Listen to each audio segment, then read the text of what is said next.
নমস্কার বন্ধুরা, আমার হোম কুকিংয়ে আপনাদের সবাইকে স্বাগত। আজকে আমি চলে এসেছি আবার একটি নতুন রেসিপি নিয়ে। তো ভিডিওটি কোথাও স্কিপ না করে পুরোটা দেখার জন্য আপনাদের কাছে আমার একান্তভাবে অনুরোধ রইল। আজকে আমি আপনাদের সঙ্গে শেয়ার করছি ছোলার ডাল দিয়ে গাঠি কচুর দুর্দান্ত স্বাদের একটি সম্পূর্ণ নিরামিষ রেসিপি। গাঠি কচু আর ছোলার ডালের এই রেসিপিটি যদি আপনারা একবার এভাবে বানিয়ে না খান তবে কিন্তু ভীষণই মিস করবেন। আর না খেলে কিন্তু বুঝতেই পারবেন না যে গাঠি কচু আর ছোলার ডাল দিয়েও এত সুন্দর একটি টেস্টি রেসিপি হতে পারে। তো চলুন দেখে নেওয়া যাক এই রেসিপিটি বানাতে এখানে আমার উপকরণ কী কী লাগছে। এখানে আমি 500 গ্রাম গাঠি কচু দেখুন এভাবে কেটে ধুয়ে নিয়েছি। বড়গুলো আমি মাঝে থেকে কেটে নিয়েছি, ছোটোগুলো এভাবে গোটা গোটাই রেখে দিয়েছি।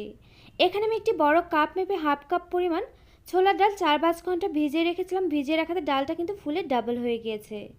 এখানে রয়েছে স্বাদ মতো নুন, হলুদ গুঁড়ো রয়েছে 1 চা চামচের একটু কম পরিমাণ, রয়েছে হাফ চা চামচ লঙ্কা গুঁড়ো। এখানে আমি হাফ চা চামচ গোটা জিরে, হাফ চা চামচ গোটা ধনে শুকনো খোলাতে ভেজে গুঁড়ো করে নিয়েছি। রয়েছে হাফ চা চামচের একটু কম পরিমাণ গরম মশলা গুঁড়ো, রয়েছে এখানে হাফ চা চামচ চিনি। এখানে আমি 3টে কাঁচা লঙ্কা থেতো করে নিয়েছি, ছোটো এক টুকরো আদা গ্রেটার দিয়ে গ্রেট করে নিয়েছি। এখানে আমি একটু ছোটো সাইজের টমেটো টুকরো করে কেটে নিয়েছি। রয়েছে পরিমাণ মতো ধনেপাতা কুচি। এখানে ফোড়নের জন্য রয়েছে একটি তেজপাতা, 2টো শুকনো লঙ্কা, রয়েছে গোটা জিরে, রয়েছে এলাচ, দারচিনি, লবঙ্গ। এখন আমি প্রথমে ডালগুলোকে সেদ্ধ করে নেব। এর জন্য দেখুন একটি পাত্রের মধ্যে আমি আগে থেকে কিছুটা পরিমাণ জল ফুটিয়ে নিয়েছি। এরপর আমি এর মধ্যে দিয়ে দিচ্ছি এখানে ডালগুলোকে কিন্তু আমি ভিজে রাখার পরও 2 থেকে 3 বার মতো ধুয়ে নিয়েছিলাম। এরপর আমি এর মধ্যে দিয়ে দিলাম এখানে স্বাদ মতো নুন দেওয়াতে ডালটা খুব তাড়াতাড়ি সেদ্ধ হয়ে যাবে। আর এখানে আমি আলাদা করে একটি পাত্রের মধ্যে সেদ্ধ করছি। আপনারা চাইলে কিন্তু প্রেশার কুকারে এগুলোকে সেদ্ধ করে নিতে পারেন। আর প্রেশার কুকারে যদি সেদ্ধ করে থাকেন সেক্ষেত্রে ডালটা যদি ভেজানো থাকে তবে কিন্তু 2টো সিটি দিলেই হয়ে যাবে, আর যদি ভেজানো না থাকে 3টে সিটি দিলেই কিন্তু হয়ে যাবে। আর ডালটা যেহেতু আমি একটি পাত্রে সেদ্ধ করছি যার জন্য আমি এখানে মাঝে মাঝে ডালের ওপর থেকে এভাবে ফেনাটাকে তুলে নিয়ে ফেলে দিচ্ছি। তো এখানে আমার ডালটা সেদ্ধ হতে থাক ততক্ষণে আমি এখানে আলাদা একটি কড়াতে দেখুন দিয়ে দিয়েছি কিছুটা পরিমাণ সর্ষের তেল। তেলটা এখানে গরম হলে এরপর আমি এর মধ্যে দিয়ে দিচ্ছি এখানে গাঠি কচুগুলোকে। আর তেলটা কিন্তু প্রথমে অতিরিক্ত ব্যবহার আমি করিনি, যেহেতু এখানে গাঠি কচুগুলো কিন্তু ভাজতে খুব বেশি তেলের প্রয়োজন হয় না। এরপর আমি এগুলোকে দিয়ে একটু নেড়েচেড়ে নিয়ে খুব ভালোভাবে তেলের সঙ্গে মিশিয়ে নিলাম। এখন আমি এর মধ্যে দিয়ে দিচ্ছি এখানে স্বাদ মতো একটু নুন। এরপর দিয়ে দিচ্ছি এখানে পরিমাণ মতো একটু হলুদ গুঁড়ো। এরপর দিয়ে দিচ্ছি এখানে সামান্য পরিমাণ একটু লঙ্কা গুঁড়ো। এখন আমি উনুনআঁচটা মিডিয়াম ফ্লেমে থেকে এগুলোকে নেড়েচেড়ে নিয়ে বেশ লালচে করে ভেজে নিচ্ছি। আর গাঠি কচু দেখবেন অনেক সময় কিন্তু একটু পিছলে ভাব হয়ে যায়, যার জন্য কিন্তু অনেকেই খেতে চায় না। আর এভাবে যদি আপনারা ভেজে রান্না করেন তবে দেখবেন গাঠি কচুর যে পিছলে ভাবটা আছে সেটা কিন্তু অনেকটাই কমে যায়, আর খেতেও কিন্তু ভীষণই টেস্টি হয়। তো এখানে কচুগুলো আমার দেখুন ভেজে নেওয়া হয়ে গিয়েছে। আর এভাবে কিন্তু ভেজে নিতে নিতে দেখুন এখানে কচুগুলো কিন্তু প্রায় 60% মতো সেদ্ধ হয়ে গিয়েছে। এরপর আমি এগুলোকে তেল থেকে একে একে তুলে রাখছি। এখানে কিন্তু গাঠি কচুগুলোকে ভেজে নিতে নিতে ওদিকে ডালটাও সেদ্ধ হয়ে গেছে। ডালটা কিন্তু ভেজে রাখাতে অনেক তাড়াতাড়ি সেদ্ধ হয়ে যায়। আর এখানে দেখুন ডালটা কিন্তু খুব ভালোভাবে সেদ্ধ হয়ে যাবে, তবে একেবারে গলে যাবে না, ঠিক এভাবেই কিন্তু সেদ্ধ করে নিতে হবে। এখানে দেখুন আমি আপনাদেরকে একটু হাত দিয়ে চিপে এভাবে দেখিয়েও দিলাম ডালটা এখানে কতটা ভালোভাবে সেদ্ধ হয়ে গেছে, তবে একটা ডালও কিন্তু গলে যায়নি। এখন আমি ডালটাকে নামিয়ে নিয়ে জলটাকে ঝরিয়ে নেব। আর এখানে দেখুন কিছুটা পরিমাণ তেল কিন্তু বেঁচেও গিয়েছে। এরপর আমি এখানে আরও কিছুটা পরিমাণ তেল অ্যাড করে দিলাম। তেলটা এখানে গরম হলে প্রথমে আমি ফোড়নে দিয়ে দিলাম এখানে গোটা মশলাগুলোকে।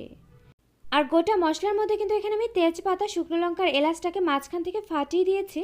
এতে করে কিন্তু ফোড়নের ফ্লেভারটা অনেকটাই বেশি ভালো হবে। ফোড়নটা এখানে নেড়েচেড়ে নিয়ে আমি লালচে করে ভেজে নিয়েছি। এরপর আমি এর মধ্যে দিয়ে দিলাম এখানে থেতো করে রাখা কাঁচা লঙ্কা আর আদা গ্রেট করা। এখন আমি কাঁচা লঙ্কার আদাটাকে একটু নেড়েচেড়ে নিয়ে ভেজে নিলাম। এরপর আমি এর মধ্যে দিয়ে দিচ্ছি এখানে কেটে রাখা টমেটোর টুকরোগুলোকে। টমেটোর টুকরোগুলো দিয়ে এখন আমি আবারও 1.5 থেকে 2 মিনিট মতো একটু এগুলোর সঙ্গে নেড়েচেড়ে নিয়ে ভেজে নিচ্ছি। এরপর আমি এর মধ্যে দিয়ে দিচ্ছি এখানে বাকি যে নুনটা ছিল সেটাকে। আর নুনটা একটু বুঝে দিতে হবে, যেহেতু আমি ডাল সেদ্ধ করার সময় নুন ব্যবহার করেছিলাম আর গাঠি কচুগুলো কিন্তু ভাজার সময় নুন ব্যবহার করেছিলাম।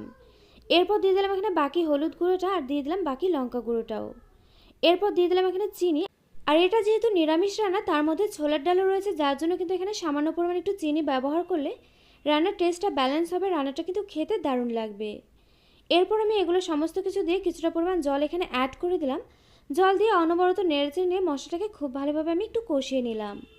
মশলাটা যখন খুব ভালোভাবে কষানো হবে, মশলা থেকে তেল ছাড়তে শুরু করবে, তখন আমি এর মধ্যে দিয়ে দিলাম এখানে সেদ্ধ করে রাখা ছোলার ডালটাকে, আর জলটাকে কিন্তু আমি ঝরিয়ে আলাদা করে রেখে দিয়েছি। এরপর আমি এর মধ্যে দিয়ে দিলাম ভেজে রাখা গাঁটি কচুগুলোকে। এখন আমি এগুলোকে 3 থেকে 4 মিনিট মতো একটু নেড়েচেড়ে নিয়ে আবারও কষিয়ে নিচ্ছি। তবে এ সময় কিন্তু আমি উনুন আঁচটা মিডিয়াম ফ্লেমেতে রেখেছি। তো এখানে আমি ফিরে এলাম 3 থেকে 4 মিনিট পর। এরপর আমি ডালটাকে যে ঝরিয়ে জলটাকে রেখে দিয়েছিলাম সেই জলটাকে দিয়ে দিলাম।